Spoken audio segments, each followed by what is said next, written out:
As Pro Shops, your adventure starts here. And in part by #1 rated Scratch Doctor. Keep your car looking great with Scratch Doctor. And Dairy Queen. So good, it's ridiculous. I was very disappointed in Russell Westbrook. That was the worst point guard in a championship finals I've ever seen. He was too wild. He was taking off-balance shots. You got to come out and set the tone with Kevin Durant. See what type of defense Miami was going to play against him, JB. Then you can always get off, Russell. Russell Westbrook's got to set the tone with Kevin Durant. Wow, there you have it. So Magic Johnson sounding a whole lot like Skip Bayless right there.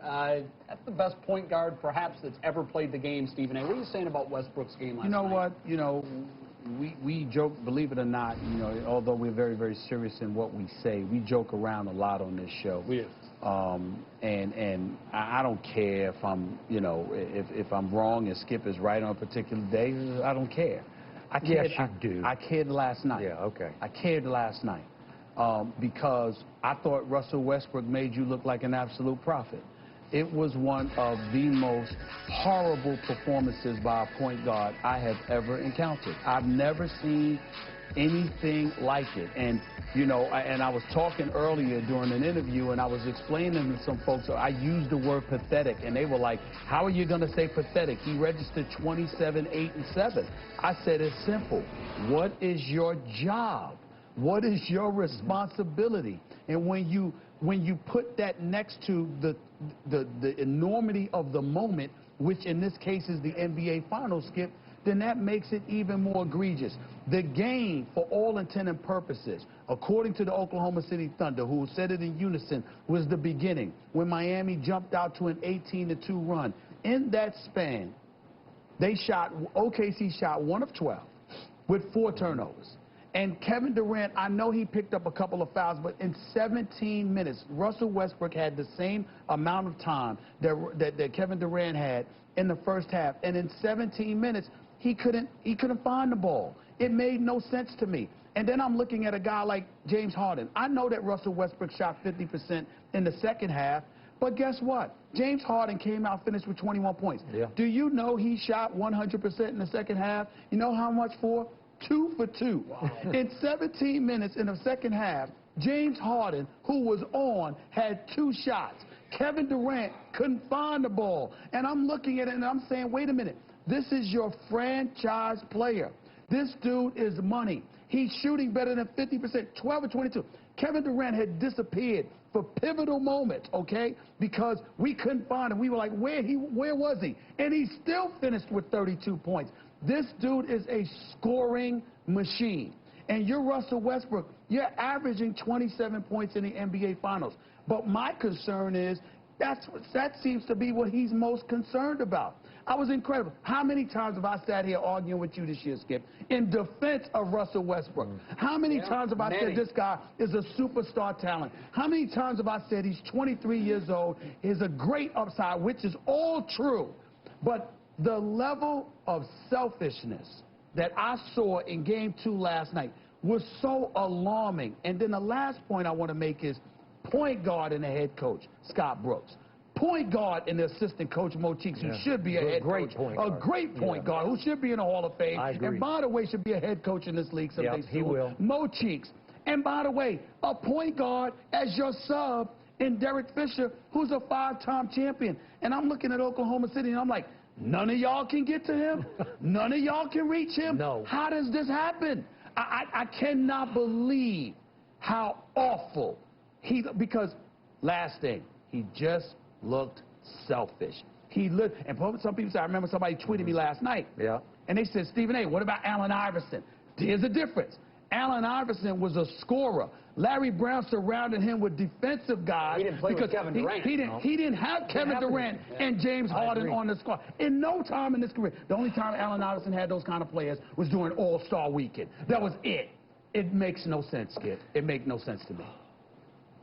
I hate to say I've told you so, but you did. I've been telling you so. You did. This has been my theme about the Thunder that I love because I am from this city, and I do love that team, and I watch every game they play, and he drives me nuts.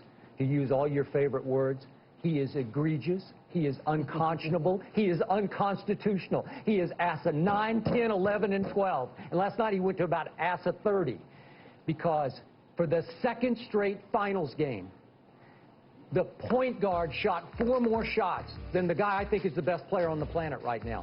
A guy in Kevin Durant who's put on 2 fourth-quarter displays unlike really any I've seen since Michael Jordan. 17 and 16 that could have been 18 last night if he'd shot in the 2 free throws. He went there. At what point is it Scott Brooks' fault? Okay. He's the coach. You know whose fault it is? It is Kevin Durant's fault. And I will hark back to, what was it, 6, 8 weeks ago when Kevin Durant blasted me before a home Thunder game.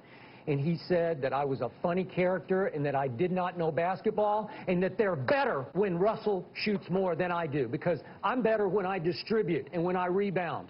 And I encourage Russell to shoot more. And you know what? I said that next day. Slippery slope because you're going to pay for that. He's going to get you real quick. At some point. To me, it wasn't just the number of shots. He didn't get it in the flow. No. He was disrupting the flow. If he got more shots in the flow, I wouldn't have as much of a problem with it. He seemed completely out of control, completely erratic, and caught up in his own numbers. This is just one game, though, Skip. No, I don't believe he will be this way for the rest of the finals. But it needs to be said. Game 2, let me finish one thing. But bottom line, Russell Westbrook has a huge ego and a small basketball IQ. He's a 2-guard that they have forced to play point guard. And you've defended that on his account because he got forced in a position he's not naturally suited for. He's not a point guard. Right. Okay, so he wants to be the man on this team. I'm serious. He wants to be the superstar. But wait a minute. Just because he's not a point guard doesn't excuse his insatiable appetite to apparently be the man. You see what I'm saying? Okay, that's the question I want to ask you. You said that he's selfish and he's No, I said he was selfish last night. Last night, and he was obsessed with the only thing he was interested in was scoring points. That's how it looked. Let me ask you this. Is it possible that, and I think we'll all agree on this, he has the heart of a champion. He wants to win as badly as anyone on the floor. Yeah. Is he just getting lost in the idea that he wants to win so badly and he's confident in himself? No, he's lost in the moment. He always has confidence in himself. There's nothing new about that, okay? He knows he's a superstar talent, and it's justified. But he is caught up in the moment of the NBA Finals, and somebody needs to wake him up and tell him it's about winning the title, not about your numbers. Last night, only last night I'm talking about here, he looked incredibly selfish. It was bad. Very good. We'll leave it there. We're taking a break. When we come back, Skip and Stephen A are going to get out the referee shirts and the whistle again because we're going back to that call or no call late in the game when Kevin Durant was driving. We're going to discuss it with the dean.